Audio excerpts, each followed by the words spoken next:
आज का जो हमारा टॉपिक है that is a valence bond theory.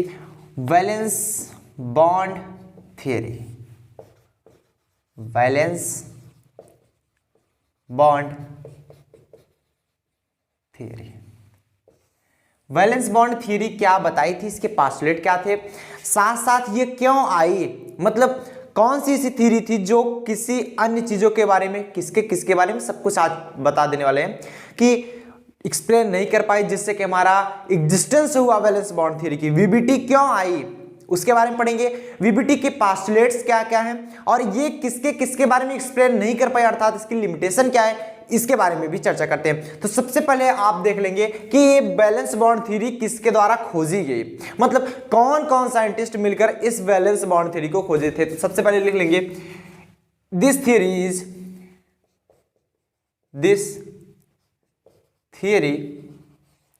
Is initiated by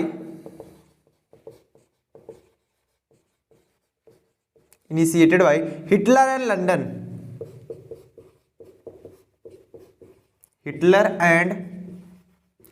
London इन 1927, मतलब 1927 ईस्वी में वैलेंस बॉन्ड थ्योरी को हिटलर और लंदन नामक दो वैज्ञानिकों ने खोजा था। हिटलर और लंदन नामक दो वैज्ञानिकों ने सबसे पहले वैलेंस बॉन्ड थ्योरी के बारे में बताया था। एंड क्यों ये आई, सबसे पहले हम पढ़ लेंगे कि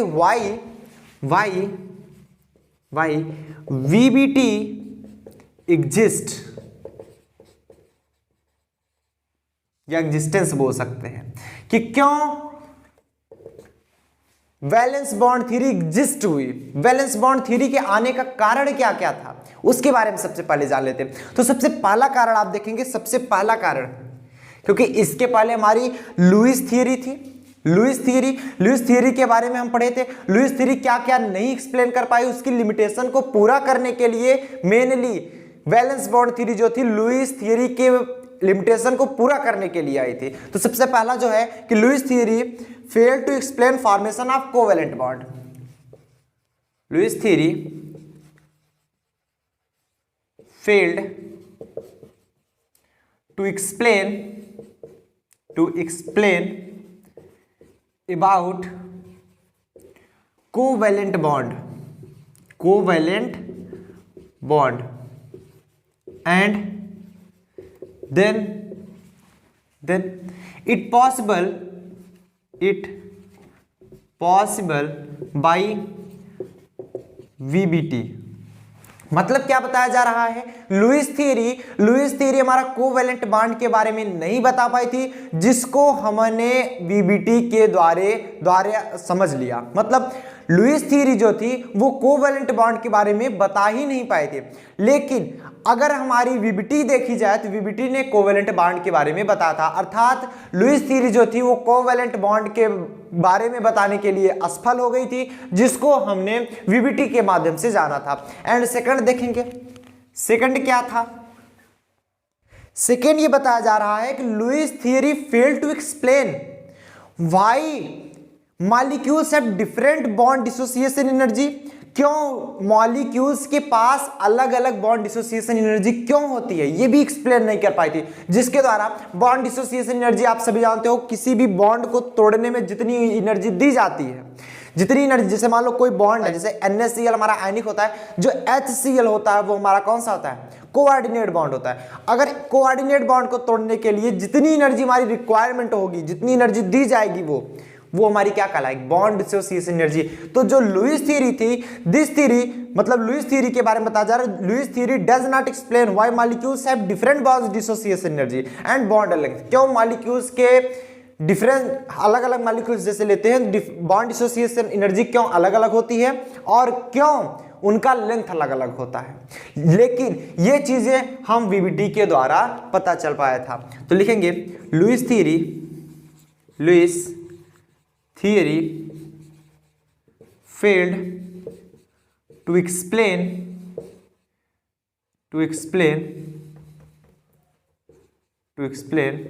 why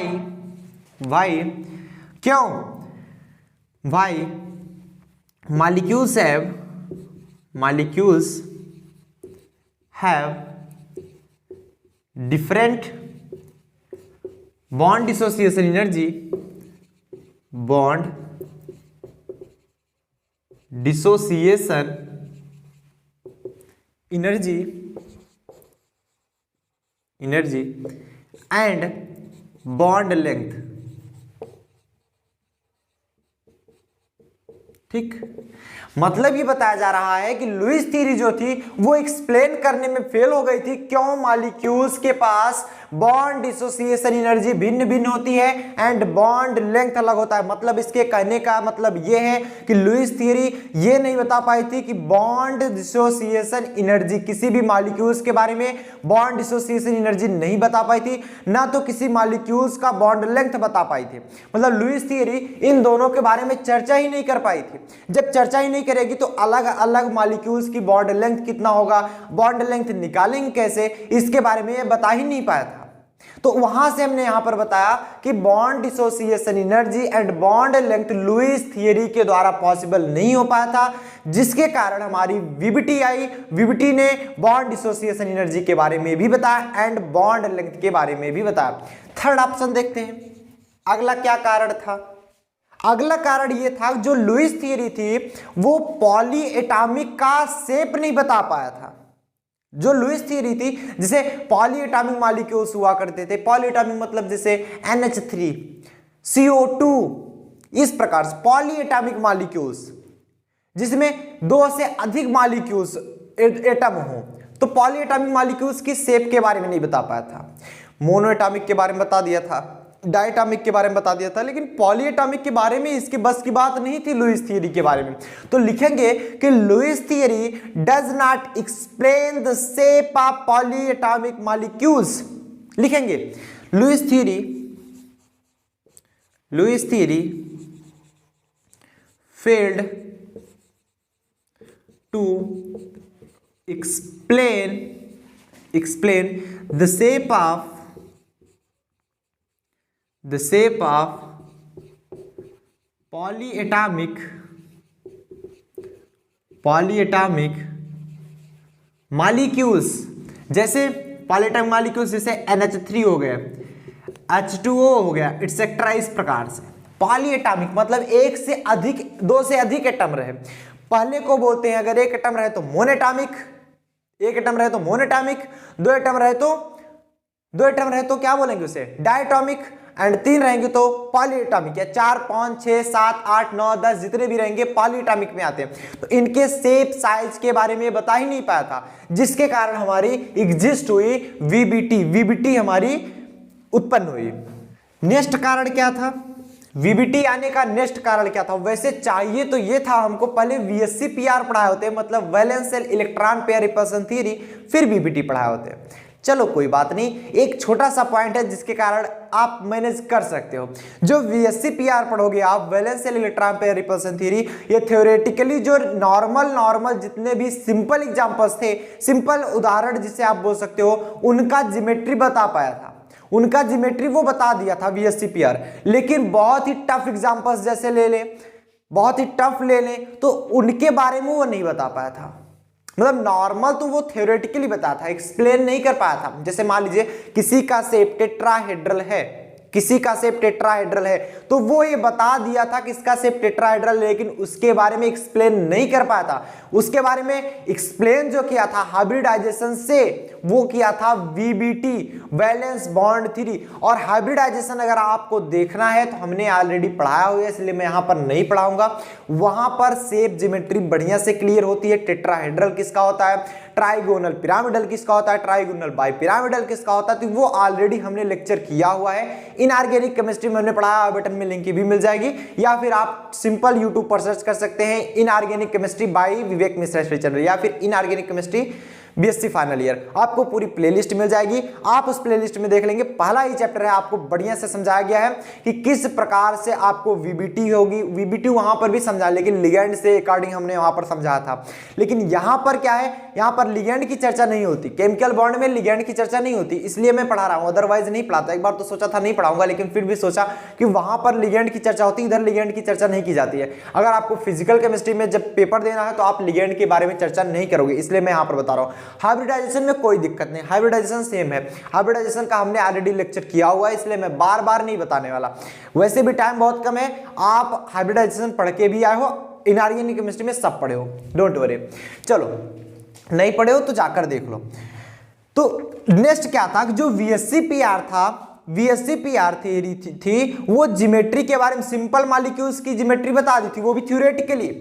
अभी हम बताएंगे, जब अभी VSC-PR पढ़ाएंगे ना तो थ्योरेटिकली बताएगी वो पूरा, उसके बारे में एक्सप्लेन नहीं कर पाई क्यों ये टेट्राहेड्रल ही है। वो सारी की सारी थ्योरी किसके द्वारा बताई थी, सिर्फ और सिर्फ थ्योरेटिकली बोली थी, प्रैक्टिकली कुछ भी नहीं बोली थी VSC-PR। तो लिखेंगे VSEPR, valence shell electron pair repulsion theory. अभी हम इसके बारे में भी चर्चा करेंगे, डोंट वरी। थ्योरी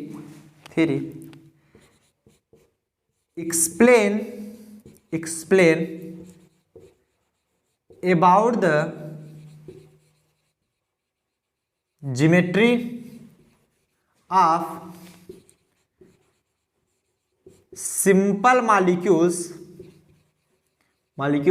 theoretically बताई थी, वो भी प्रैक्टिकली नहीं बता पाई थी, theoretically बताई थी, याद करना, theoretically, but could not explain them, लेकिन उन्हें एक्सप्लेन नहीं कर सकी। सिंपल मॉलिक्यूल्स के ज्योमेट्री को थ्योरेटिकली तो बता दी, अभी जब हम यहां पर बताएंगे CH4 कैसा होता है तो वो डायरेक्ट बताएगा टेट्राहेड्रल होता है। VSC-PR रट के पैदा हुई थी, मतलब अगर कोई पूछेगा CH4 कैसा होता है तो वो तुरंत बोलेगा टेट्राहेड्रल ही होता है। अगर उससे इसमें पूछ लिया जाए स्क्वायर प्लेनर टेट्राहेड्रल, ये सब कॉन्सेप्ट हैं, ये VBT क्लियर की थी। हाइब्रिडाइजेशन में बार बार बोल रहा हूं, मैंने पढ़ाया है, आप सभी कई बच्चे तो यहाँ पर पढ़ के बैठे होंगे, अगर जो नहीं पढ़े वो जाकर पढ़ लीजिएगा, इस लेक्चर के खत्म होने के बाद आपको क्लियर हो जाएगा। बात समझ में आ रही है? चलो, तो VSC-PR थियरी जो थी, explain about the geometry of simple molecules के ज्योमेट्री के बारे में बता दी थी, थ्योरेटिकली बता दी थी, but could not explain them, उसे एक्सप्लेन नहीं कर पाई थी, जिसके कारण हमारी वैलेंस बॉन्ड थ्योरी आई थी, नोट कीजिएगा, बहुत इंपॉर्टेंट है, जिसके कारण हमारी वैलेंस बॉन्ड थ्योरी आई थी। क्लियर है? चलिए अब हम बात करते हैं इसके बाद पास्टुलेट्स के बारे में, मतलब VBT के पास्टुलेट क्या क्या थे, तो हिडन डालेंगे पास्टुलेट।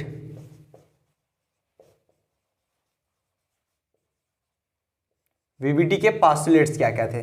नंबर एक क्या कहता है, ध्यान से सुनिएगा।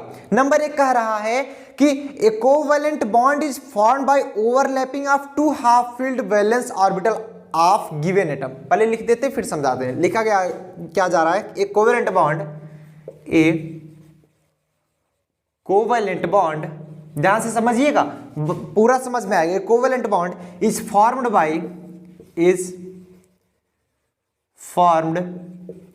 बाय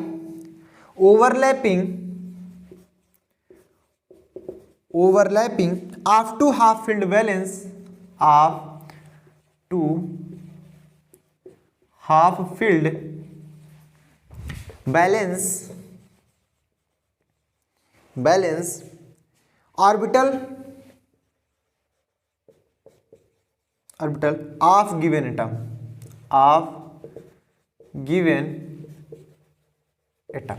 इस थियरी का पहला पास्टुलेट बहुत ही ध्यान से समझिएगा, बहुत सिंपल है, जितने भी पास्टुलेट हैं बहुत सिंपल है, पूरा का पूरा समझ में आएगा। पास्टुलेट्स जो है, सबसे पहला पास्टुलेट क्या कर रहा है, एक covalent bond is formed.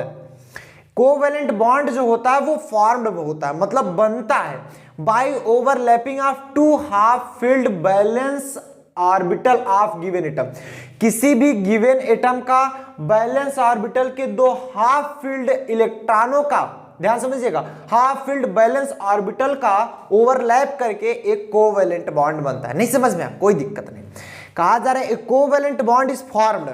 Covalent bond कब बनता है, आप जानते हो कोवैलेंट बॉन्ड कब बनता है, कोऑर्डिनेट बॉन्ड कब बनता है, कोवैलेंट बॉन्ड कब बनता है, सबको पता है।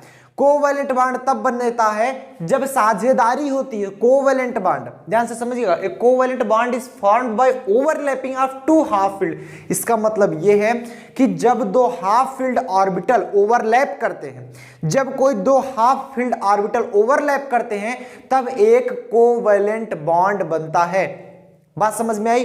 जैसे फॉर एग्जांपल के लिए, जैसे मान लो ये रहा ए, ये रहा बी, ये रहा ए, ये रहा बी, इसका भी ऑर्बिटल खाली है, हाफ फील्ड है, मतलब अगर एक ही इलेक्ट्रॉन है बताया जा रहा है।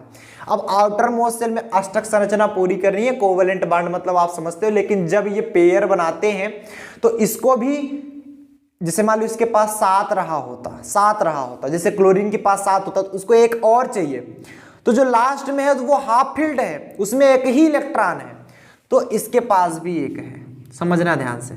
तो ये दोनों क्या करेंगे? ओवरलैप करेंगे। ओवरलैप, जब ओवरलैप करेंगे तो क्या होगा? ये यहां होगा, ये बी से क्या करेगा? ओवरलैप कर जाएगा, ये दोनों इलेक्ट्रॉन साझेदारी में हो जाएंगे। तो मतलब यही बताया जा रहा है कोवैलेंट बॉन्ड तब बनता है जब किसी भी एटम का दो वैलेंस ऑर्बिटल, कोई देखिएगा overlapping of two half filled valence orbital, जब कोई दो half filled valence orbital overlap करते हैं तो कोवैलेंट बॉन्ड जनरेट होता है। बस इसके अनुसार यही है। मतलब वीबीटी क्या कहती है, ध्यान से सुनिएगा, वीबीटी कहती है जब कोई दो हाफ फील्ड ऑर्बिटल ओवरलैप करते हैं तो कोवैलेंट बॉन्ड बनाते हैं। जब कोई दो हाफ फील्ड, मतलब इसके भी अष्टक संरचना मतलब ऑक्टेट पूरा नहीं है, इसका भी ऑक्टेट पूरा नहीं है। जब दो हाफ फील्ड ऑर्बिटल, इसे हाफ फील्ड बोलेंगे, इसमें भी एक इलेक्ट्रॉन की और जरूरत है, इसको भी एक इलेक्ट्रॉन की और जरूरत है, तभी कोवैलेंट बॉन्ड बनाएंगे, अदरवाइज वो कोऑर्डिनेट या आयनिक बॉन्ड बना लेंगे। तो कोवैलेंट बॉन्ड कब बनेगा? जब दो कोई हाफ फील्ड ऑर्बिटल ओवरलैप करेंगे तो हमारा कोवैलेंट बॉन्ड बनता है। तो ए और बी के बीच में देख रहे हैं ना, साझेदारी हो रही है, तो इसमें कौन सा बॉन्ड बन रहा है? Covalent bond. ए और बी किसके बॉन्ड के द्वारा जुड़ रहे हैं? ए और बी एक बॉन्ड द्वारा जुड़ते हैं, जिसको हम क्या बोलेंगे? Covalent bond. याद रखिएगा, कोवैलेंट बॉन्ड। समझ में आया? मतलब जब दो हाफ फील्ड ऑर्बिटल ओवरलैप करते हैं, तो एक बॉन्ड जनरेट करते हैं जो कि हमारा कोवैलेंट बॉन्ड कहलाता है। बात समझ में आई? चलो दूसरा, फिर से एक बार हमारे साथ बोलो। जब कोई दो हाफ फील्ड ऑर्बिटल ओवरलैप करते हैं, याद करना, जब कोई दो हाफ फील्ड ऑर्बिटल ओवरलैप करते हैं तो हमारा कोवैलेंट बॉन्ड बनता है। बस यही, इसके अनुसार ये बोला गया। दूसरी थ्योरी क्या कहती है? इसके अनुसार दूसरा पोस्टुलेट ये बोलता है द इलेक्ट्रॉन इन द, याद लिखिएगा, लिख लेते हैं फिर समझाएंगे। The electron in the overlapping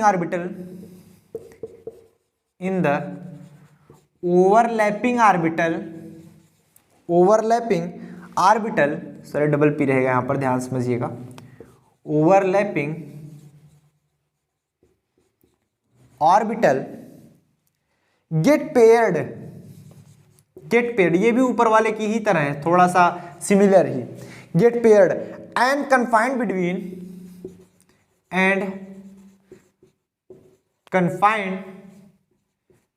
between किसके बीच? द न्यूक्लियाई ऑफ द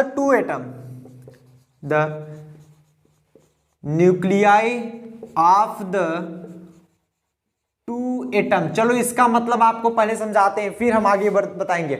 पहले तो ये कहा गया कि जब दो हाफ फील्ड ऑर्बिटल ओवरलैप करते हैं तो हमारा एक कोवैलेंट बॉन्ड बनाते हैं। पहला पोस्टुलेट सबको क्लियर हुआ? जब कोई दो हाफ फील्ड ऑर्बिटल ओवरलैप करेंगे तो कौन सा बॉन्ड बनाएंगे? Covalent bond. फिर दूसरा ये कहा जा रहा है कि the electron in the overlapping orbital, मान लीजिए जब ओवरलैप करते हैं तो कोवैलेंट बॉन्ड बनाते हैं। तो जब ओवरलैप करते हैं तो इलेक्ट्रॉन होते कहां पर है? जैसे ए का न्यूक्लियाई यहां पर होगा, बी का न्यूक्लियाई यहां पर होगा, तो जो इलेक्ट्रॉन होंगे वो किसके बीच होंगे? ए और बी के बीच में होते हैं। ये चीज बोला गया। पहला तो ये बोला गया जब कोई इलेक्ट्रॉन है एक और बी, समझिएगा, देखें ए ऑर्बिटल है, बी ऑर्बिटल है, एटम बोल सकते हैं, इसका भी हाफ फील्ड ऑर्बिटल, जब कोई गिवन एटम का हाफ फील्ड ऑर्बिटल ओवरलैप करता है तो हमारा कोवैलेंट बॉन्ड बनाता है। और जब ओवरलैप करता है तो उसके इलेक्ट्रॉन्स कहां पर होते हैं? बिटवीन बोथ न्यूक्लियाई, दोनों के बीच में। वही चीज यहां पर भी बोला जा रहा है, the electron in the overlapping orbital, overlapping orbital में जो इलेक्ट्रॉन होते हैं गेट पेयर्ड, पेयर हो जा रहे हैं between and confined between the nuclei of the two atom, और दो न्यूक्लियाई के बीच में। जैसे मान लो ए रहा, ये रहा, इसका न्यूक्लियाई क्या है, ए का, कुछ यहां पर होगा इसकी न्यूक्लियाई, समझ रहे हैं ध्यान से, ठीक। इसकी न्यूक्लियाई यहां पर होगी, हम ऐसे सेंटर बना देते हैं आप समझने के लिए, ये ऐसे, इसका न्यूक्लियाई यहां पर, ये रहा ए, ये रहा हमारा बी जिसका न्यूक्लियाई ये रहा, ठीक। इसके पास भी एक ही इलेक्ट्रॉन, इसके पास भी एक इलेक्ट्रॉन, और भी इलेक्ट्रॉन हो सकते हैं, वो अलग अलग एटम पर डिपेंड करता है, लेकिन जो ऑर्बिटल की बात की जा रही है वो हाफ फील्ड ही रहेगा। कोई भी एक ऑर्बिटल, चाहे एस, चाहे पी, चाहे डी, पी का भी, पी एक्स वाला, वाई वाला या जेड वाला, कोई सा भी एक क्या रहेगा, हाफ फील्ड रहेगा। ध्यान से समझना, जैसे हम मान लो क्लोरीन की बात कर लें, ये 17 होता है, 1s2, 2s2, 2p6, 3s2, 3p6, कितना हुआ, 6 4 10, 10 2 12, 12 6, यहां पर देखिए 3p5 हो जाता है, होगा कि नहीं, 12 5 17, देखो 2 2 4, 6 4 10, 10 2 12 5 17। तो यहां पर देखो ये रहा 3s2, इसका तो भरा है, 3s2 का देखो, यस का एक ऑर्बिटल जिसमें 2 इलेक्ट्रॉन भरे हुए हैं। पी में बात करो, 1 2 3, सॉरी ज्यादा बन गया ना, ये 5 इलेक्ट्रॉन है, 1 2 3 4 5, ये वाला ऑर्बिटल देखो, इसे बोलते हैं P X, P Y, P Z. यहां पर देखो ये वाला ऑर्बिटल हाफ फील्ड है कि नहीं है। अगर H की बात करें, ये देखो H की, तो H क्या था हमारा, जैसे मान लो 1, ये तो हमारा 1s1 ही होता है, इसका यस में एक ही ऑर्बिटल, वो भी हाफ फील्ड है, ये भी हाफ फील्ड, ये भी हाफ फील्ड। अगर ये ओवरलैप कर जाए तो कोवैलेंट बॉन्ड बनाएंगे कि नहीं बनाएंगे, बट ये कोवैलेंट का प्रकार होता है कोऑर्डिनेट बॉन्ड बनाते हैं। क्यों, क्योंकि दोनों हमारे क्या हैं, नॉन मेटल हैं, दोनों हमारे नॉन मेटल, बना तो कोवैलेंट बॉन्ड ही रहे ना। जैसे मान लो कोई प्रॉपर नाउन है, आप लोग इंग्लिश में समझो, कोई प्रॉपर नाउन है तो नाउन ही ना, कोई प्रॉपर नाउन है तो नाउन, कोई कलेक्टिव नाउन बोला जाए तो है तो नाउन ही, है तो नाउन ही। आप अच्छे स्टूडेंट हो या गंदे स्टूडेंट हो तो स्टूडेंट ही, मजाक कर रहा था, मतलब ऐसे आप समझो। देखो मतलब आ किस में रहा है, अगर H है, इसका भी एक ऑर्बिटल खाली है, ये भी हाफ फील्ड ऑर्बिटल है।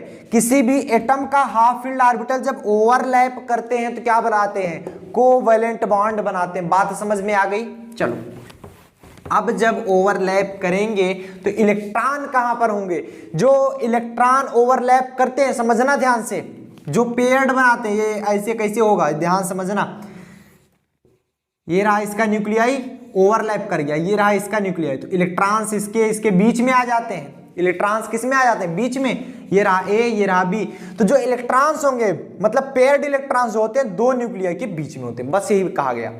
मतलब आप समझिएगा कि वीबीटी का पहला पोस्टुलेट ये बोला जा रहा है, वीबीटी का पहला पोस्टुलेट कर रहा है कि जब कोई भी एटम का हाफ फील्ड ऑर्बिटल, दो हाफ फील्ड ऑर्बिटल आपस में ओवरलैप करते हैं तो कोवैलेंट बॉन्ड बनाते हैं।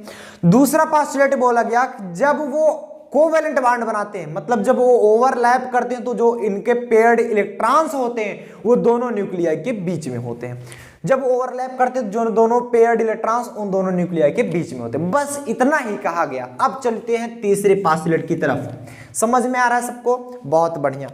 तीसरा क्या कहा जा रहा है,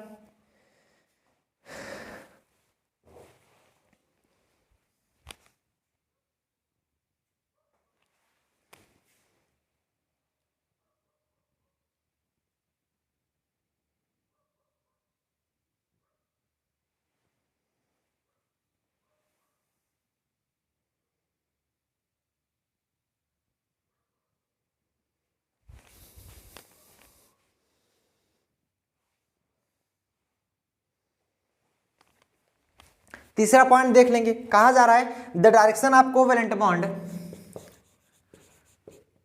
the direction of covalent bond का जो डायरेक्शन होता है is along the region of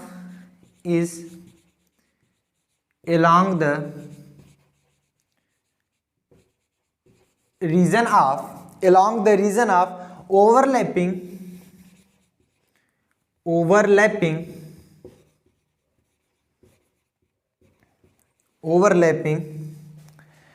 of atomic orbitals making the bond directional,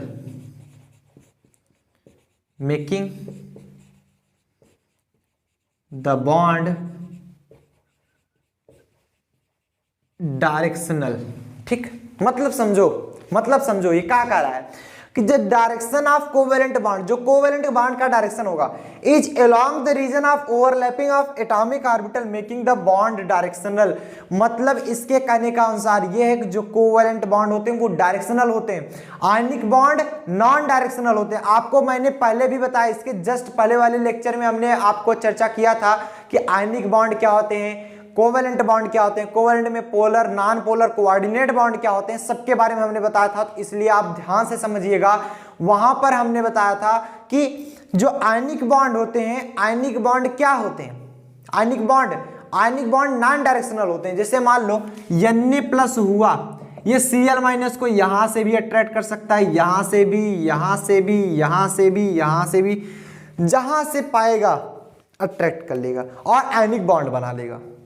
बात समझ में आई। लेकिन कोवेलेंट बॉन्ड ऐसा नहीं होता है, कोवेलेंट बॉन्ड में ऐसा नहीं होता। जैसे HCl कोवेलेंट बॉन्ड बना रहे हैं, HCl कोवेलेंट बॉन्ड बना रहे हैं तो ओवरलैपिंग हो रही है, तो ओवरलैपिंग हो रही है तो कोवेलेंट बॉन्ड किधर बनेगा, इधर बनेगा। ये डायरेक्शनल होता है।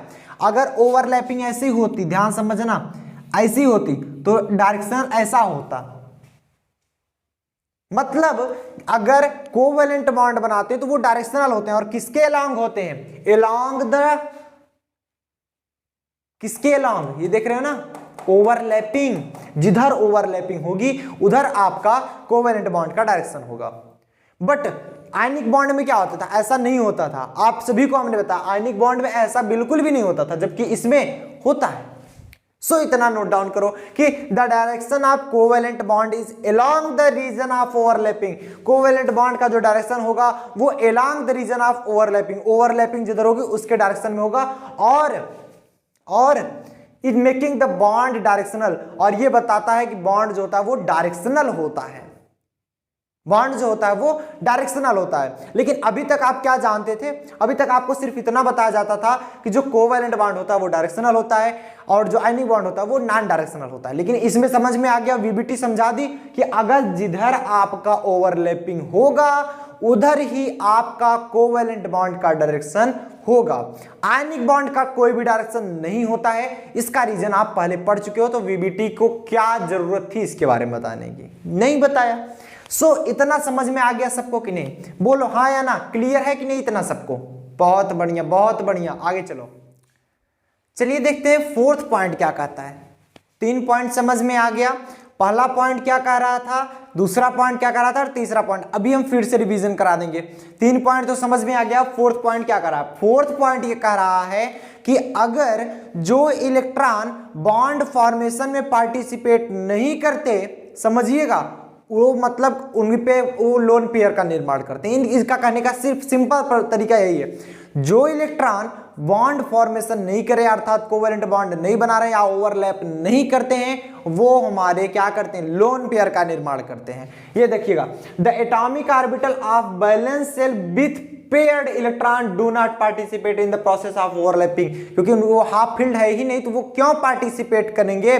अगर मान लो क्लोरीन की जगह यहीं पर आर्गन रहा होता, आर्गन, तो कितना होता, 1s2 2s2 2p6 3s2 3p6।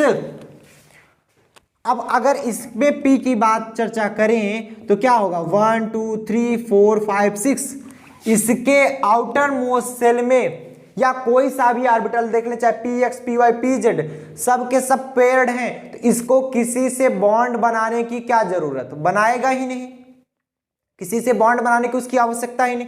तो इसमें यही बताया जा रहा है कि जो एटॉमिक ऑर्बिटल, ऐसे एटॉमिक ऑर्बिटल जो कि बैलेंस सेल में मतलब आउटर मोस्ट सेल में, बैलेंस सेल मतलब आउटर मोस्ट सेल, दिमाग से लगाइएगा, बैलेंस सेल मतलब आउटर मोस्ट सेल में वो क्या हो, पेयर्ड हो। अगर वो पेयर्ड हैं, जैसे ये इलेक्ट्रॉन्स देख रहे हो ना, पेयर्ड हैं तो वो बॉन्ड का फॉर्मेशन नहीं करेंगे, दे फॉर्म्ड लोन पेयर, वो लोन पेयर का निर्माण करते हैं। ध्यान से समझिएगा, क्लियर है। जैसे अगर NH3 की बात करें, जैसे फॉर एग्जांपल के लिए अगर हम NH3 की चर्चा ही कर लेते हैं, NH3 की, NH3 क्या होता है, यानी क्या है, नाइट्रोजन। नाइट्रोजन के आउटर मोस्ट सेल में 5 इलेक्ट्रॉन, तो ये देखिएगा 1 2 3 4 5 इलेक्ट्रॉन। हाइड्रोजन भी चारों तरफ से, तीनों तरफ से है, देख लो हाइड्रोजन, इसको भी एक एक इलेक्ट्रॉन की जरूरत है। मान लो इसको हम स्टार से रिप्रेजेंट कर देंगे, इसके इलेक्ट्रॉन को, तो क्या करेगा, इसके भी एक इलेक्ट्रॉन को चाहिए क्योंकि इसका भी ऑक्टेट पूरा करना है। देख रहे हो कोवेलेंट बॉन्ड बना रहे हैं, कोवेलेंट बॉन्ड बना रहे हैं, लेकिन ये क्या कर रहा है, एक लोन पेयर बना रहा है, that is a called lone pair, lone pair. और ये हमारा क्या कहलाता है, बॉन्ड पेयर, बॉन्ड पेयर। तो इसके कहने का मतलब यही है, जो पेयर्ड इलेक्ट्रॉन्स होंगे वो बॉन्ड फॉर्मेशन नहीं करेंगे, वो हमारे लोन पेयर का निर्माण करेंगे। और जो बॉन्ड फॉर्मेशन कर रहे हैं वो लोन पेयर ऑफ इलेक्ट्रॉन नहीं होते हैं, वो कौन से इलेक्ट्रॉन होते हैं, हाफ फील्ड इलेक्ट्रॉन्स होते हैं। सिंपल अगर समझे तो बात क्लियर हो रही है। और ये रिपल्सन क्यों ऐसे हुआ, कुछ ऐसा क्यों स्ट्रक्चर नहीं बना, ऐसे तो भी तो बन सकता था ना, एच काफी बुकों में ऐसा भी दिया गया है। ये क्या करता है, ऊपर जो 2 इलेक्ट्रॉन्स हैं मतलब लोन पेयर ऑफ इलेक्ट्रॉन्स हैं, वो दोनों को ऐसे रिपेल कर देते हैं, रिपेल करते हैं, समझना। बॉन्ड पेयर में सबसे कम रिपल्सन होता है, अभी हम BSc PR में समझेंगे। लोन पेयर में सबसे अधिक होता है, लोन पेयर बॉन्ड पेयर में उससे थोड़ा सा कम होता है, बीच में होता है, ठीक। फिफ्थ पॉइंट क्या कहता है, ग्रेटर द इंस्टेंट ऑफ क्या, ओवरलैपिंग जितनी ज्यादा एक्सटेंट होगी, मतलब जैसे आप ओवरलैपिंग ऐसे कर रहे हो, अब ज्यादा पावरफुल है, ध्यान से समझिएगा, कुछ ऐसे ध्यान समझिएगा। अगर मान लीजिए आप हाथ पकड़े हो, कुछ ऐसा पकड़े तो मजबूती से पकड़ सकते हो नहीं। जैसे कोई मान लीजिए पर्सन है, वो नीचे गिर रहा है, आप उसे सहारा दे रहे हो, नीचे गिर रहा है, आप उसे सहारा दे रहे हो, आपका हाथ सिर्फ इतना पकड़ में आया, उसका हाथ सिर्फ इतना पकड़ में आया, क्या आप उसे सहारा देके उठा पाओगे, नॉट पॉसिबल नहीं है, क्योंकि आपका जो बॉन्ड है दोनों के बीच वो कमजोर है, ओवरलैपिंग कमजोर है। जितनी ज्यादा एक्सटेंट होगी, अगर वहीं पर ऐसे पकड़े होते तो हो सकता है कि आप उसे धीरे धीरे खींच पाते, लेकिन अगर आप उसके हाथ को कुछ ऐसा पकड़ लो, कुछ ऐसा, तो पॉसिबिलिटी बहुत ज्यादा, क्योंकि बॉन्ड बहुत ही ज्यादा स्ट्रांग हो गया है। तो मतलब इसका कहने का मतलब यही है कि greater the extent of overlapping, ऐसे लिखोगे, greater the extent of overlapping जितनी ज्यादा एक्सटेंट होगी, एक्सटेंट मतलब समझ पा रहे हो, जैसे आप पकड़े हो पूरा, जितनी ज्यादा होगी ओवरलैपिंग उतना ज्यादा स्ट्रांग होगा बॉन्ड उतना ज्यादा स्ट्रांग फॉर्मेशन करेगा। स्ट्रांगर द बॉन्ड फॉर्मेशन मतलब समझ पा रहे हो ना, मतलब जितनी ज्यादा ओवरलैपिंग एक्सटेंस होगी, समझिएगा ध्यान से, जितनी ज्यादा ओवरलैपिंग होगी, ओवरलैपिंग इतनी हुई बॉन्ड फॉर्मेशन वीक था, इतनी हुई और ज्यादा मजबूत हुआ, इतनी हुई और ज्यादा मजबूत हुआ, पूरा जब हाथ पर ओवरलैपिंग हो गई तो बॉन्ड फॉर्मेशन सबसे ज्यादा मजबूत हो गया। क्योंकि आप किसी को पकड़ रहे हो, कुछ ऐसा पकड़ ले रहे हो तो बहुत ही ज्यादा मजबूती से पकड़ सकते हो। तो ये क्या होगा, जितनी ज्यादा ओवरलैपिंग उतना ज्यादा बॉन्ड का फॉर्मेशन उतना स्ट्रांग होगा। सो नोट कर लीजिए एक बार फटाफट से, फिर से हम लोग रिवीजन करना चालू करते हैं। नोट कीजिए फटाफट से, क्लियर है। चलो अब रिवीजन देखिएगा, रिवीजन आप हमारी तरफ सिर्फ देखिए, बोर्ड की तरफ नहीं, सिर्फ हमारी तरफ देखिए और रिवीजन समझिए क्या बोला जा रहा है। सबसे पहले तो ये कहा गया कि वैलेंस बॉन्ड थ्योरी का पोस्टुलेट आप एक एक करके याद करेंगे, एक एक करके याद करेंगे तो आपको पूरा याद हो जाएगा। बहुत सिंपल है, कुछ भी नहीं है। पहला पोस्टुलेट ये बोला गया वैलेंस बॉन्ड थ्योरी का कि जो हमारे एटॉमिक ऑर्बिटल होते हैं, कोई एटम्स हैं उसके हाफ फिल ऑर्बिटल ओवरलैप करके कोवेलेंट बॉन्ड बनाते हैं। बस किसी भी दो एटम के दो हाफ फिल्ड ऑर्बिटल, समझिएगा दो एटम है तो दो हाफ फिल्ड ऑर्बिटल होंगे ना, किसी भी एटम्स के दो हाफ फिल्ड ऑर्बिटल ओवरलैप करके क्या बनाते हैं, कोवेलेंट बॉन्ड बनाते हैं। दूसरा क्या कहा गया, जब ये ओवरलैप करते हैं तो इनका जो ओवरलैपिंग में जो इलेक्ट्रॉन पेयर्ड हो रहा है, मतलब एक जैसे Cl ले रहे हो, एक H का दूसरा Cl का मिलके इलेक्ट्रॉन्स दोनों थे, दोनों पेयर हो जा रहे हैं, दोनों थे पेयर हो जा रहे हैं। जो पेयर हो रहे हैं वो हाइड्रोजन और क्लोरीन के बीच में, मतलब दोनों न्यूक्लियाई के बीच में होते हैं। बात समझ में आई। तीसरी चीज ये बताया गया जो कोवेलेंट बॉन्ड का डायरेक्शन होगा वो अलोंग द ओवरलैपिंग, मतलब ओवरलैपिंग आप इधर कर रहे हो, जैसे ओवरलैपिंग ऐसे ऐसे हो रही है हेड टू हेड, तो ओवरलैपिंग इधर हो रही है तो क्या बॉन्ड इधर बनेगा, ऊपर की दिशा में नहीं बनेगा। ओवरलैपिंग जिधर होगी उधर बॉन्ड का फॉर्मेशन होगा, तो कोवेलेंट बॉन्ड डायरेक्शनल होता है। यहां से ये प्रूव हुआ क्योंकि इसका डायरेक्शन हमारा ओवरलैपिंग की दिशा में होता है।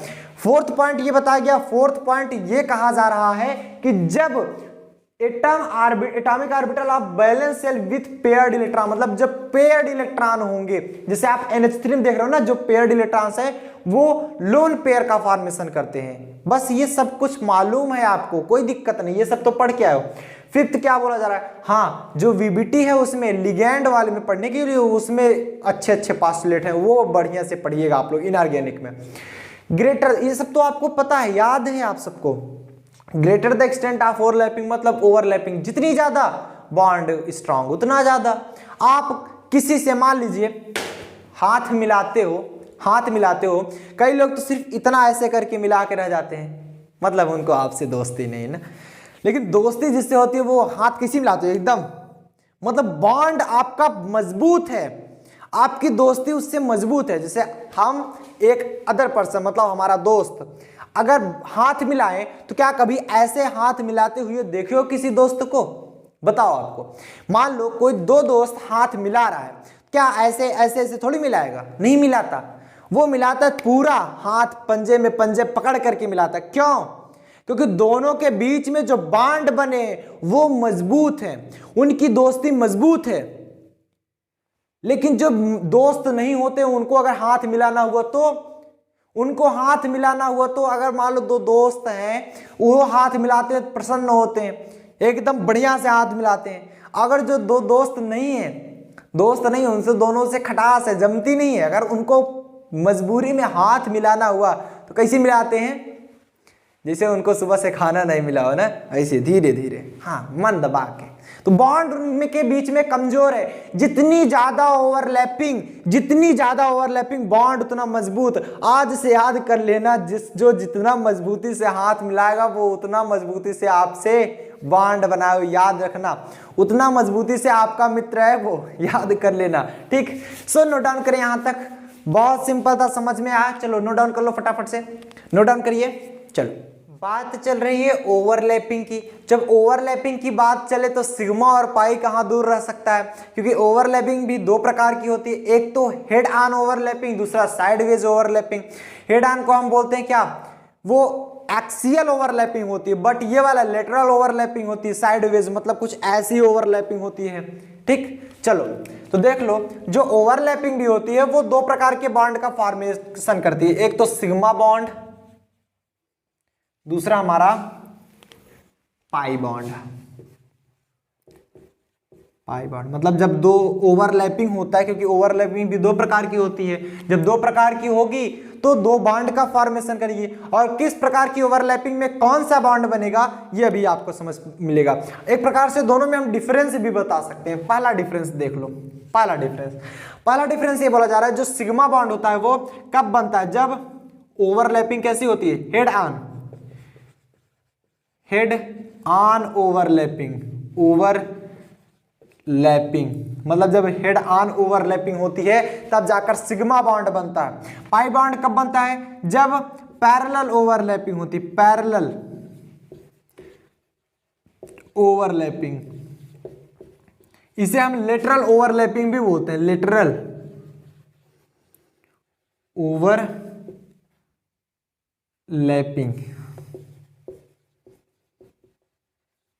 इसे क्या बोलते थे हेड ऑन को? एक्सियल, ऐसे लिख लो हेड ऑन अथवा एक्सियल ओवरलैपिंग, एक्सियल ओवरलैपिंग। अगर इसको समझना हो, सिग्मा बॉन्ड बनता है एक्सियल ओवरलैपिंग, मतलब जैसे ए हो गया और बी हो गया, कुछ ऐसा है। तो ओवरलैप अगर करेगा तो कुछ ऐसा बनाएगा, ए और बी, ठीक, ये ऐसा बन सकता है, ठीक। मतलब जब दो एस ऑर्बिटल आपस में मिले तब ओवरलैप कर सकते हैं। एक यस दूसरा हमारा पी मिल जाए, ये देख लो दूसरा हमारा पी मिल जाए, फिर भी ये हेड ऑन ही हो रही है। तो जब एक ऐसा भी हो सकता है कि एक पी दूसरा पी हमारा मिले, ये कुछ ऐसा भी बन सकता है, ये देखो, मतलब एक यस पी और पी और पी। जब हमारे देख रहे हैं हेड टू हेड ओवरलैप कर रहे हैं तो ये कौन सा बॉन्ड बनता है? Sigma bond. पैरेलल बॉन्ड कब बनता है? जब ये पैरेलल वाइज ओवरलैप करे, कुछ ऐसा, ध्यान समझना, कुछ ऐसा। फिगर वैसे भी हमारा बहुत बढ़िया बनता है, आप लोग समझ लिया करो, हम जानते थे कुछ ऐसा होने वाला है तो आप लोग समझ लिया करो। ये लो, क्या बन रहा है जी? अच्छा नहीं बना ना? फिर से बनाए? चल कोई दिक्कत नहीं, बनाते रहेंगे इसे 1 घंटा भर।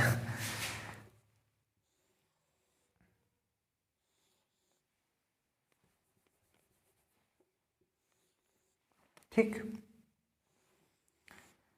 अब की बार बना, ये देखो, ये देख रहे हो ना, ये ऐसा, ये कौन सा बॉन्ड बना रहा है? ऐसा नहीं है कि 2 बार मिल रहे हैं तो 2 पाई बॉन्ड बनाएंगे, ऐसा नहीं है, एक ही पाई बॉन्ड बनाएगा। तो ये हमारा पैरेलल होगा या फिर लेटरल होगा। तो ये पी पी के बीच में बन सकता है, पी डी के बीच में बनता है, डी डी के बीच में बनता है, लेकिन एस कभी इधर नहीं आता, समझना ध्यान से, यस कभी इधर नहीं आता। क्लियर है? तो ये क्या आता है? हेड ऑन ओवरलैपिंग होती है, ये होता है पैरेलल ओवरलैपिंग। हटा दें इसको, चलो। जब ये हेड ऑन ओवरलैपिंग होती है तो मजबूत कौन होगा? ये बताओ, मजबूत कौन होगा? मजबूत कौन होगा? ये हेड ऑन वाला, दूसरा वाला ये स्ट्रॉन्गर होता है, बॉन्ड जो होता है ये स्ट्रॉन्गर होता है, और ये वीकर होता है, वीकर, कमजोर होता है। अब इसका मतलब समझो, इसका मतलब समझो। अगर आप किसी से हाथ मिला रहे हो या हाथ पकड़ रहे हो तो कुछ ऐसा पकड़ोगे तब मजबूती से पकड़ोगे, या किसी से ऐसे पकड़ने की कोशिश करोगे तब पकड़ोगे? बताओ। किसी का हाथ, अगर मान लो ये किसी एक व्यक्ति का हाथ हो गया या किसी दूसरे व्यक्ति का हाथ हो गया, आप पकड़ना चाहो, ऐसे कौन सा पकड़ना हुआ? कमजोर पकड़ोगे, इधर कौन सा फोर्स लगने वाला? कमजोर होगा। अगर ऐसे ऐसे लगा लो तो फिर भी कमजोर होगा। अगर जब ऐसे पकड़ोगे तो मजबूती से पकड़ सकते हो, मतलब हेड ऑन ओवरलैपिंग होनी चाहिए। इधर क्या होता है? इधर पैरेलल होता है, तो ये वीकर होता है, ये हमारा स्ट्रॉन्गर होता है। बात क्लियर हो रही है कि नहीं? समझ में आ रहा है? चल, तो जो ज्यादा स्ट्रांग होगा, समझना ध्यान से, बॉन्ड जितना ज्यादा स्ट्रांग होगा उतना ज्यादा स्टेबल भी होगा। तो ये मोर स्टेबल, मोर स्टेबल, और ये हमारा लेस स्टेबल, लेस स्टेबल। देखो, एनर्जी की बात इधर नहीं कर रहे हैं कि जिसके पास एनर्जी ज्यादा उसकी स्टेबिलिटी कम। एनर्जी आपके पास ज्यादा रहेगी तो उछल कूद ज्यादा करोगे। अगर मान लो आप शाम को थक गए हो तो क्या उछल कूद करोगे? नहीं करोगे। लेकिन सुबह बहुत उछल कूद करते हो क्योंकि आपके पास एनर्जी रहती है। वो एनर्जी की बात हुई। लेकिन इसमें देखो, बॉन्ड जितना ज्यादा मजबूत होगा उतना ही ज्यादा आप लोग स्टेबल रहोगे, उतना ही ज्यादा स्टेबल रहोगे। बॉन्ड जितना ही कमजोर हुआ उतना ही कम स्टेबल रहोगे। कारण बताएं? चलो देखो, आपका दोस्त, पहले आप देखो केमिस्ट्री जो चीजें होती हैं आप उसे दैनिक जीवन में यूज करके देखा करो। दैनिक जीवन में अगर आप यूज करोगे तो केमिस्ट्री समझ में आएगी, अदरवाइज नहीं समझ में आती। आप उसे अपने लाइफ में यूज करो केमिस्ट्री को, तब समझ में आएगी। ऐसे आप रटते रहोगे ना कि पाई बॉन्ड कमजोर होता है, पाई बॉन्ड कमजोर होता है, सिग्मा बॉन्ड मजबूत होता है, सिग्मा बॉन्ड मजबूत होता है, सिग्मा बॉन्ड आप लिख के आओगे, सिग्मा बॉन्ड कमजोर होता है। फिर मतलब पेपर टाइम में क्या होगा, आप भूल जाओगे, कभी याद नहीं करते। आप समझो, सिग्मा बॉन्ड क्या है? जब आपकी हेड ऑन ओवरलैपिंग हो रही है, आप हो, आपका कोई दोस्त है, आप एक दूसरे से हाथ मिलाओ, वो भी हेड ऑन एकदम मजबूती से। अब कहा जाए कि आप इस डायरेक्शन में भागो, आपका दोस्त उस डायरेक्शन में भागो, कौन, क्या जल्दी भाग सकते हो? नहीं, दोनों एक दूसरे को पकड़ के खींच के रखे हो, नहीं, वो सोचता है मैं इधर भाग लूंगा, वो सोचता है मैं इधर भाग लूंगा, दोनों भाग नहीं पा रहे, दोनों ऐसे पकड़ के खींच रहे हैं। तो स्टेबल कौन ज्यादा हुआ? जिसकी बॉन्ड मजबूत, वो ज्यादा स्टेबल। अभी तक देखो हाथ छूटा नहीं है, लेकिन खींचते खींचते एक समय ऐसा आएगा जब ये खींच ले जाएंगे तब वो छूटेगा। स्टेबिलिटी किसमें ज्यादा? जिसका हेड ऑन ओवरलैपिंग हुआ है, जिसका पैरेलल ओवरलैपिंग हुआ है। तो एक लोग अपना हाथ ऐसे रखे हैं, दूसरा लोग ऐसे रखा है ना। अब देखो एक लोग ऐसे खींच रहे हैं, उधर भी खींच रहा है, तो इधर कौन सा बॉन्ड बना है जो इसी, तो हल्का बॉन्ड है, वीकर बॉन्ड है, आराम से छूट जाएगा, दोनों जल्दी भाग जाएंगे। तो जब आप ऐसे पकड़ के रखे हो तो क्या जल्दी भाग सकते हो? नहीं, बॉन्ड मजबूत होगा, क्योंकि बॉन्ड मजबूत है, समझना ध्यान से, स्टेबिलिटी भी ज्यादा होगी। बॉन्ड कमजोर है तो स्टेबिलिटी भी कमजोर होगी। कंप्लीट समझ में आ गया? बहुत बढ़िया, बहुत बढ़िया। चलो आगे चलो। ये क्या होता है? ये सिग्मा बॉन्ड इंडिपेंडेंट होता है, इंडिपेंडेंट, इंडिपेंडेंट। क्यों इंडिपेंडेंट होता है? क्योंकि ये 15 अगस्त 1947 को पैदा हुआ था।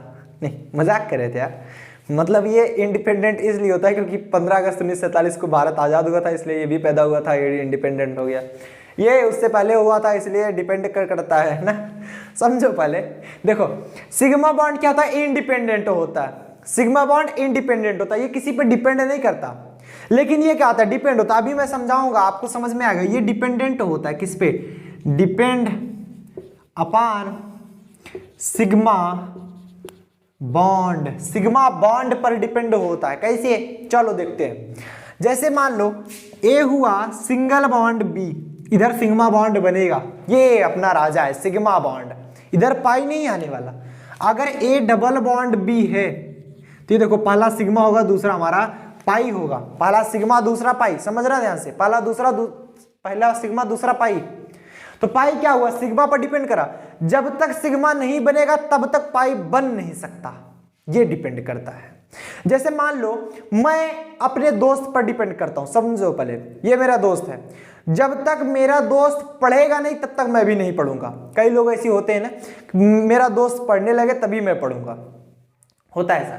तो इसमें भी वैसा है, जब तक सिग्मा नहीं बनेगा तब तक पाई नहीं बन सकता। क्या पहले पाई बनेगा? नहीं बनेगा, पहले सिग्मा को ही बनना पड़ेगा तभी पाई बनेगा। तो sigma depend upon pi, depend upon sigma. लेकिन सिग्मा क्या है? ये देखो ए सिंगल बॉन्ड बी, इसमें कौन सा पाई बना है? लेकिन सिग्मा बनता है। तो सिग्मा जो होता है वो इंडिपेंडेंट होता है, पाई जो होता है वो सिग्मा डिपेंड करता है, क्योंकि सिग्मा के बनने के बाद ही पाई बन सकता है, अदरवाइज नहीं बन सकता। बात समझ में आ रही? चारों पॉइंट नोट करो। नेक्स्ट पॉइंट क्या बताया जा रहा है, समझिएगा ध्यान से। नेक्स्ट पॉइंट ये कह रहा है फ्री रोटेशन पॉसिबल। जो सिग्मा बॉन्ड होता है, मतलब सिग्मा बॉन्ड कब बनता है? जब हेड ऑन हेड ओवरलैपिंग होती है। तो यहां पर क्या होता है? रोटेशन पॉसिबल होता है। तो यहां पर लिखेंगे free rotation possible, free rotation possible होता है, possible, but free rotation not possible, free rotation not possible. अब इसको समझाएं? चलो मान लो ये रहा ए, ये रहा बी, ये बना है सिग्मा बॉन्ड, क्योंकि हेड ऑन ओवरलैपिंग हुई है। तो अगर ए को हम रखें तो बी को ऐसे से मूव करा सकते हैं कि नहीं करा सकते? बिल्कुल करा सकते हैं, बी को बिल्कुल मूव करा सकते हैं। लेकिन वहीं पर अगर इसको देखें, इसको, हाँ तभी नहीं बन रहा था, तभी हम लोग इधर एक बार ही कर रहे थे, तभी नहीं बन रहा था। ये क्या इस पे फ्री रोटेशन पॉसिबल है? फ्री रोटेशन पॉसिबल है।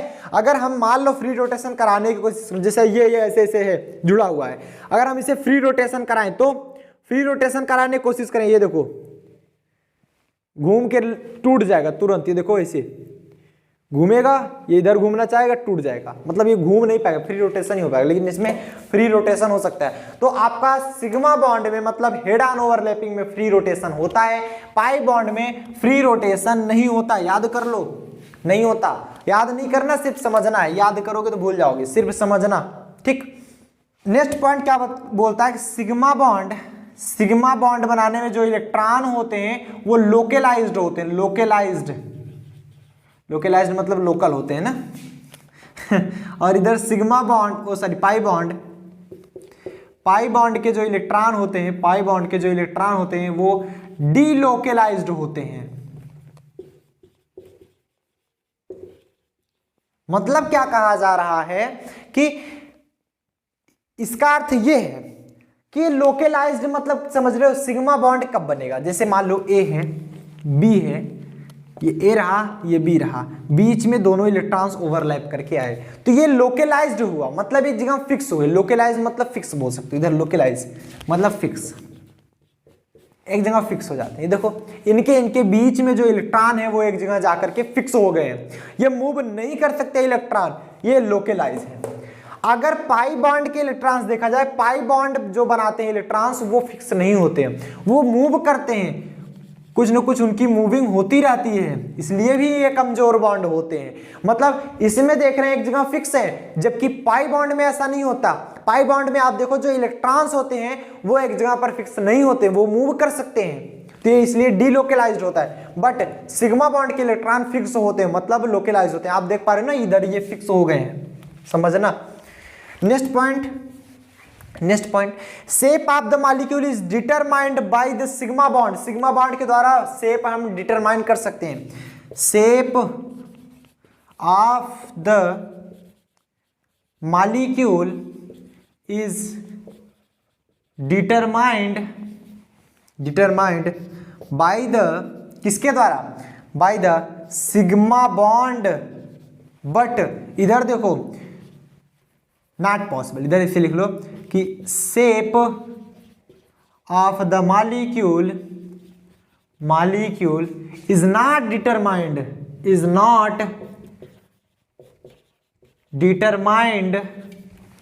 Determined by the pi bond. Clear होता है? मतलब आप क्या बताओगे, किसी भी मॉलिक्यूल का शेप सिग्मा बॉन्ड के द्वारा आप डिटरमाइन कर सकते हो। मतलब जब हेड ऑन ओवरलैपिंग जिसके बीच में हो रही है, सिग्मा बॉन्ड बन रहा है, सिग्मा बॉन्ड के द्वारा उसका शेप आप बता सकते हो।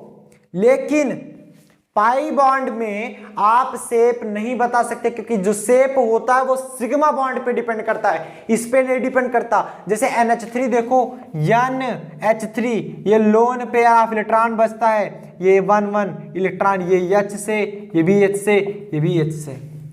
मतलब जैसे भी शेप ले लो, कोई सा भी मॉलिक्यूल ले लो, उसका जो शेप होगा वो केवल और केवल हेड ऑन ओवरलैपिंग अर्थात सिग्मा बॉन्ड के द्वारा ही डिटरमाइन किया जाता है, वो पाई बॉन्ड के द्वारा डिटरमाइन नहीं किया जाता।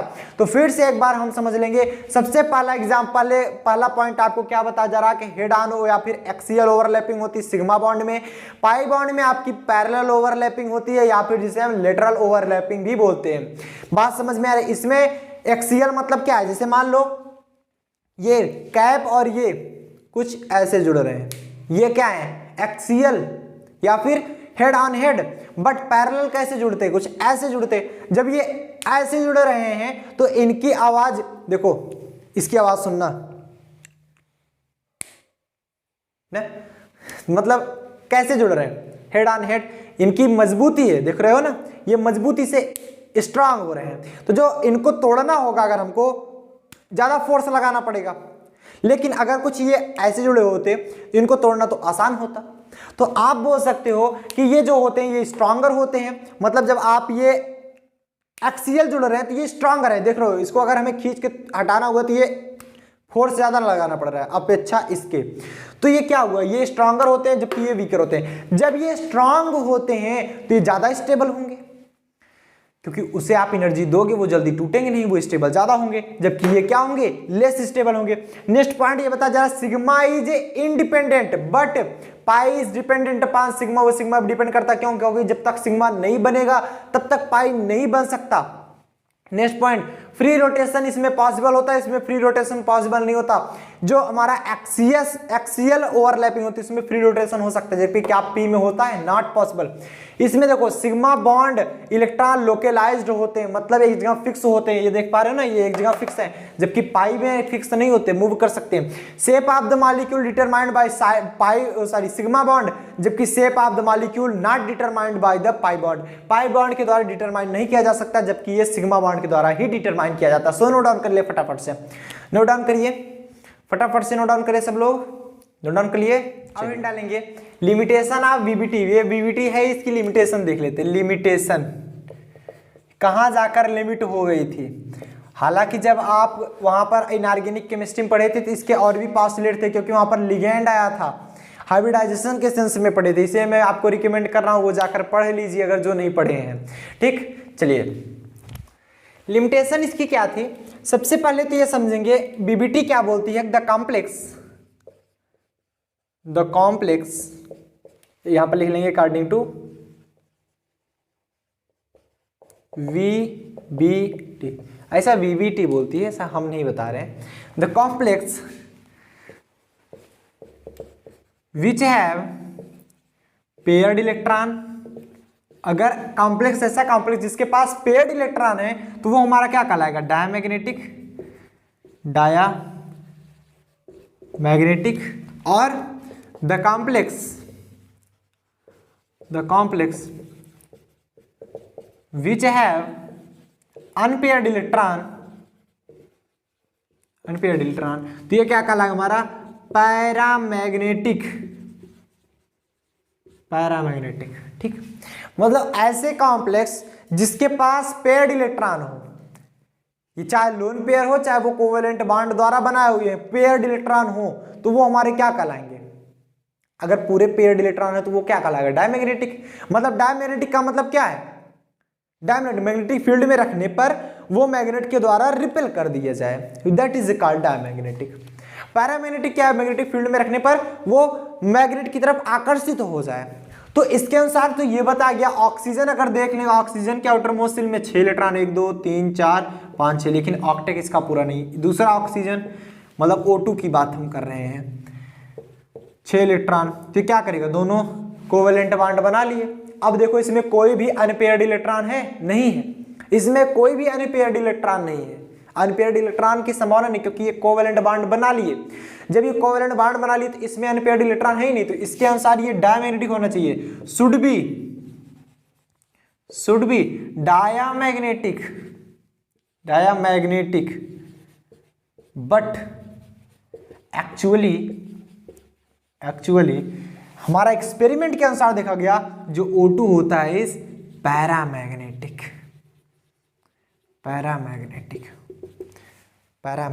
ठीक, मतलब O2 जो होना चाहिए इसके अनुसार, क्योंकि सभी के सभी पेयर्ड इलेक्ट्रॉन है, कहीं भी अनपेयर्ड इलेक्ट्रॉन नहीं है, वो डायमैग्नेटिक होना चाहिए। लेकिन एक्सपेरिमेंट के अनुसार देखा गया दैट इज कॉल्ड पैरामैग्नेटिक, वो मैग्नेट की तरफ आकर्षित हो रहा था। अगर हम किसी भी O2 जैसे सपोज दैट O2 को रखें तो वो मैग्नेटिक फील्ड में, तो वो मैग्नेट की तरफ कुछ ना कुछ आकर्षित होता है, तो शुड बी डायमैग्नेटिक। ये जो O2 होना चाहिए वो डायमैग्नेटिक होना चाहिए अकॉर्डिंग टू वीबीटी, बट ऐसा नहीं होता, एक्चुअली O2 इज पैरामैग्नेटिक। यही इसकी लिमिटेशन हो गई, पहली लिमिटेशन। दूसरी लिमिटेशन क्या बोलती है, it does not explain the bonding in odd electron. Odd electron में बॉन्डिंग को एक्सप्लेन नहीं कर पाई थी। It does not explain the bonding in odd electrons। Odd electrons में ये बॉन्डिंग को एक्सप्लेन नहीं कर पाई थी।